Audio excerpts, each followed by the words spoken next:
Super Mario 64 is 30 years old. 30! That's probably older than a large portion of the people currently watching this video, including myself. And yet somehow, this ancient Nintendo 64 game is still being played every single day. People are still speedrunning it, people are still creating mods and challenges for it, people are still making entirely new Super Mario 64 games by creating Rom hacks. Heck, some talented players try to shave off just 1 second from any world record to redeem themselves an $11,000 bounty. You see, most games eventually fade away. Super Mario 64 never did.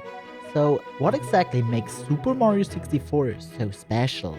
How can a game with a camera that consistently fights you, invisible walls in the weirdest places imaginable, and physics that occasionally send Mario flying into parallel universes still be considered one of the greatest platformers ever made? Well, today, June 23rd, 2026, marks the 30th anniversary of Super Mario 64. So let's deep dive and see why Super Mario 64 reigns supreme amongst all its competitors and is still considered as the best 3D platformer ever created by so many people. Going 30 years back in time, we finally arrive at the release of Super Mario 64, a game that would revolutionize 3D platformers forever. Back then, nobody really knew how a character like Mario was supposed to work in a 3-dimensional world. For years, he had been running from left to right, jumping over pits and stomping enemies. But now, players could move in every direction imaginable. Nintendo had to start from scratch, creating a moveset that feels smooth and fits Mario. A world building that lets the player explore, but isn't too overwhelming. And all that combined with good platforming. And of course a camera that lets you see Mario from all angles, following you as you progress through the game's stages. So in short, Nintendo had no blueprint creating Super Mario 64. They created the blueprint with it, for basically every future 3D platformer to come. Okay, Mario 64 was revolutionary, but lots of revolutionary games become outdated. Why is Mario 64 still so fun to play? Well, the answer's not so easy, since there are multiple components playing a key role here. On one side, we have obviously the movement. You don't just use the ways of controlling Mario to get from one point to another. Mario's moveset is the gameplay experience you make. I bet everybody, after figuring out how long jumps worked, changed them whenever possible, just because they felt so satisfying to perform, and are funnily enough also one of the fastest methods to control Mario. Plus, the noises he makes are hilarious. I mean, who isn't down to listen to Mario yahooing over and over again? Oh, and I'm not referring to the backward long jumps. They are something completely else. Though this in general can be said about a lot of movement mechanics. I often catch myself triple jumping, slide kicking, or wall kicking, not because it's always the optimal approach, no, because it's actually fun performing those moves. Secondly, we have an entire hub world, which is connected with all the levels that take place in Super Mario 64. So as you collect more and more stars, you get more access to the castle, exploring deeper parts of it. It's not just a level select seen in previous 2D Mario games, for example, and unfortunately newer 3D Mario games also. Let's hope they will fix that eventually. No, but Mario 64's hub world is essentially another level, holding secrets and expands as you progress through the game. But also, you can just vibe here, experiment with Mario's movement, or take a nap listening to the interior music. Lastly, Mario 64 grants a player so much freedom in how they want to approach the game.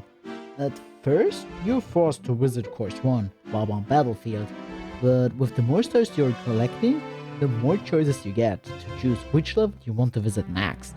So, of course there's a recommended world order, but really early on, you get to choose in which order you want to visit those levels.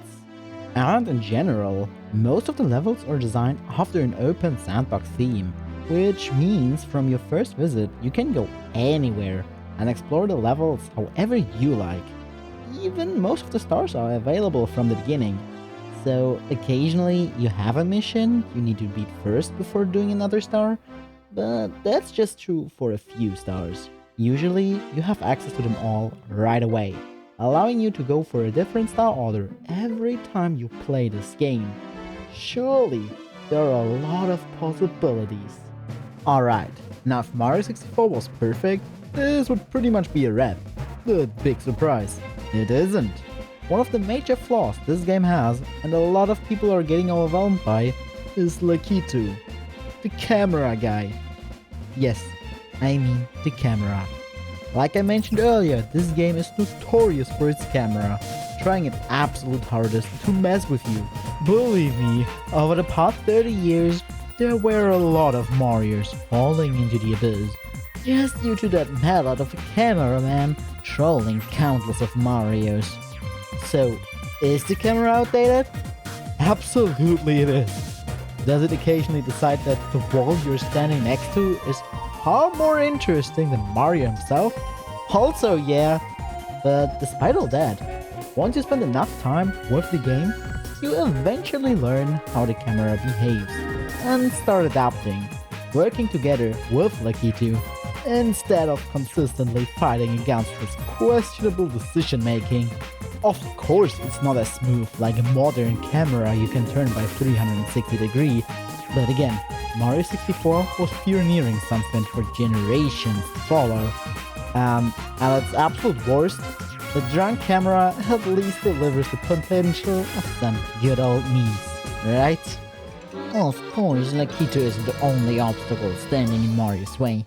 Sometimes the game likes to remind you who's really in charge by blocking your path with absolutely nothing. Literally. Yes, invisible walls are everywhere in Mario 64. Sometimes they are right out in the open just to give Mario a short little high five.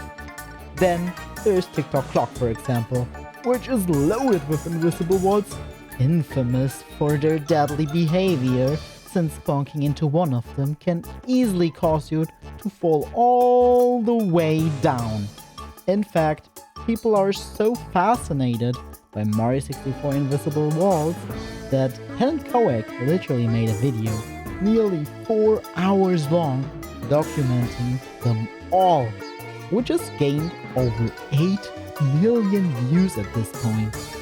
There's absolutely no way anyone could ever defend the existence of invisible walls, but they became such a joke around the community that without them the game would be just half as funny.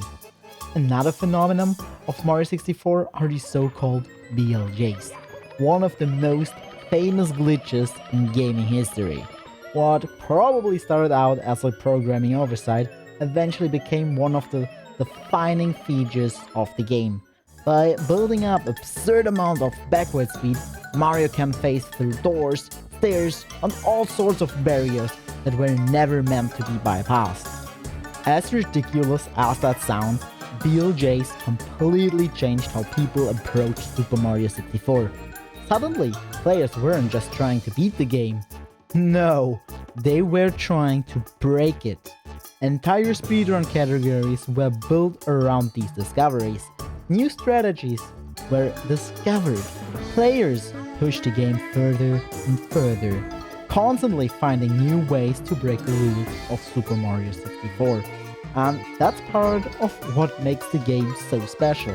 Even decades later, people are still uncovering new tricks, new optimizations, and new ways to play a game released in 1996. If a game can still surprise its players after 30 years, it's clearly doing something right. And that's where we arrive at perhaps the biggest reason why Mario 64 is still relevant today. The community simply refuses to let the game die. There are so many sub-communities around Super Mario 64 focusing on different elements. Yet, they all adore the same base game. To this very day, people still enjoy speedrunning this game, and it's actually one of the biggest speedrun games out there. Not only that though, right now the speedrunning scene is thriving in particular, because a lot of old and new runners are on the grind again. And that's mainly because the current world record holder, Green Suichi, who holds all the 5 main category world records at this moment, well, in February 2026, he decided to put out a bounty on all 5 of his world records. Whoever manages to beat one first claims the prize money, which turned out to grow to an $11,000 plus bounty. That's just absolute bonkers. Seriously. So really any world record compatible runner in any of the categories got called into existence. The 120-star completionists, going for every star in the game, 100%ing the game essentially. The 70-star specialists, banning BLJs and going for the intended 70-star any percent speedrun. The 16-star experts, perfectionizing the OG glitch any percent. Or the 1 and 0 star mad lads, BLJing their path all the way through from beginning to end. There aren't just the speedrunners though, there is so much more. For example, the people who are still dedicated to Mario 64 but want to experience it freshly in another way. Of course, I'm talking about the ROM hacking community. New ROM hacks are still being released on a regular basis, some being just short demonstrations, while others are full new games featuring 120 brand new stars in a new world, some even extending that number. There is a whole website even called romhacking.com, where you can browse through thousands of hacks, seeing their authors, the amount of total stars included, when it released, and even the ranking in difficulty. You heard me right. There are different kinds of difficulties inside of ROM hacks, some aiming to be chill and score with visuals and gameplay experience, ranging all the way to so-called kaizos, trying to torture the players, bringing them to their absolute limits. Talking about ROM hacks, there's one person who arguably revolutionized the entire scene. I am referring to Casey Manua. He created SM64 Last Impact 10 years ago, which at the time was considered one of the best, if not the best ROM hack to ever exist. He was not just replacing levels, but also added custom objects, such as a writable Yoshi, custom power-ups, and brand new custom bosses. However now, he's been working on another game-breaking ROM hack, which will most definitely change all of the rules of Super Mario 64 once again. For the past 5 years or so, he's been working on a hack called Return to Yoshi's Island 64, which is finally getting towards the end of development, it seems, and might be still releasing later this year in 2026. I mean, he pushed out Last Impact in 2016 for the SM64 1-year anniversary, so there might be a chance we soon get one of the most anticipated ROM hacks ever for the 30-year anniversary of the original Super Mario 64. But it still doesn't end here. Mario 64 can be played in a lot of ways, from the original Nintendo 64 over to Virtual Console on the Wii and Wii U, or on the Nintendo Switch systems through the Nintendo 64 Classic software, or even Super Mario 3D All-Stars. But obviously, fans have found their own way creating full PC ports for Mario 64, allowing much more customizability. I'm talking about settings that let you use a more modern camera, if you wish to at least, widescreen compatibility, higher frame rates, multiple controller supports, crispier resolutions, and a lot of other smaller tweaks. But also something nobody in 1996 could have ever imagined: multiplayer support with up to 16 players, You can now experience the whole game alongside with other people, cruising through the hallways of Peach's castle together, cooperate, and recollect the power stars to save Peach. Or if that's too boring, just screw with your friends by punching them in their faces and then run away as they chase you. The possibilities don't end here though, as you also can enjoy various ROM hacks together, or even entire game modes through modding, adding stuff like hide and seek, hunters vs speedrunner, and a bunch of minigames to just name a few. And if you play Mario 64 just for the adrenaline kick and want to stay on your own, there are even a bunch of challenges that can vary your experience from the vanilla game. One of the most recent challenges is the so-called Iron Mario Challenge from last year, which combines the assets of a randomizer and a one-hit KO challenge. Essentially, you need to gather 70 stars and beat Bowser in the sky while avoiding damage at all costs, because the slightest interaction will be punished by immediate death, resulting in a complete reset. That for sure was an interesting and fun challenge, testing your awareness and game knowledge. And if you're crazy enough, you can even try to complete this challenge as fast as possible. I mean, it's mainly a randomizer and definitely requires some luck, but hey, at least I can say I was the very first to ever achieve a sub 1 hour run on this challenge. Alright, that's enough of the self-placing honestly. Lastly, I've saved something for you that will blow your mind, guaranteed. It's the SM64 testing community. If you somehow shouldn't know anything about what a TAS is, here's the short explanation. TAS stands for Tool Assisted Speedrun, where people use tools allowing them to create basically a perfect speedrun. They input their buttons frame by frame until they are satisfied with the results. This precision of button sequences allows a task to go for even more crazy movement, unviable for regular speedrunners.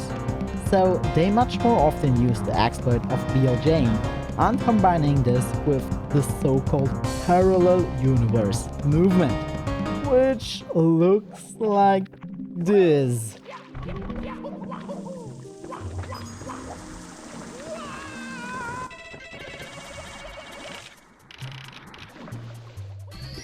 Yep, TAS basically tests the boundaries of what the game offers to us, being technically possible, just never practically doable for a normal human being, performing in real time at least.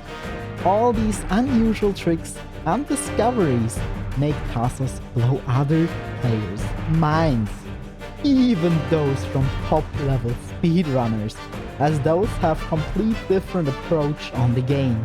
For comparison, the current human 120 star world record sits at a 1 hour, 35 minutes and 14 seconds, while the TAS 120 star record sits at a 1 hour, 20 minutes and 41 seconds.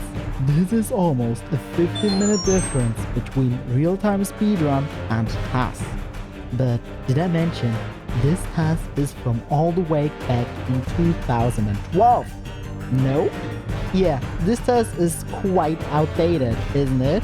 Well, would you believe if I told you after so many years the community is going to drop a new, updated and improved 120 star TAS? And that later this year? Well, it's true, and it will actually be showcased live at the speedrun convention SGDQ in July, which isn't this far anymore. It's insane to see how active all those communities still are, and how productive they are still to this day. And there is even more stuff to talk about, which all could be documented just on their own, such as the A button challenge, where players try to beat the game while pressing the A button as few times as possible. What started as a ridiculous joke turned into years of research and optimization. to the point where humans managed to beat the game with 70 stars using no A-press whatsoever throughout the entire run. Now all those components play a key role in why Super Mario 64 is not just being remembered, but still played every single day by so many people. There isn't just one way to experience it anymore. There are countless possibilities, which over the years have resulted in entire communities forming around the game. Whether you're a casual player collecting stars for the first time, a speedrunner grinding for a personal best, a Rom hacker creating brand new adventures, or a task creator pushing the game beyond what anyone thought was possible, Super Mario 64 still has something to offer. And I think that's what truly makes this game so special. Not the graphics, not the camera, not even just the revolutionary impact it had back in 1996. It's the fact that 30 years later, people are still discovering new things, creating new experiences, and finding new reasons to come back. Mario 64 is and will always be a fascinating game, one that has no problem hitting you in the face with an invisible wall and laughing at your misfortune. Yet, somehow we learn to laugh alongside it and continue enjoying this masterpiece decades later regardless. Thank you, Super Mario 64, for sharing so many joyful moments with us. And thank you for making it this far into the video and joining me on this journey through the last 3 decades of Mario 64. I appreciate it. Feel free to like, subscribe, and share your own memories and thoughts in the comments down below. But now all that's left to say is happy 30th anniversary Super Mario 64. And somehow I have a feeling we are still going to be celebrating this game for many decades to come.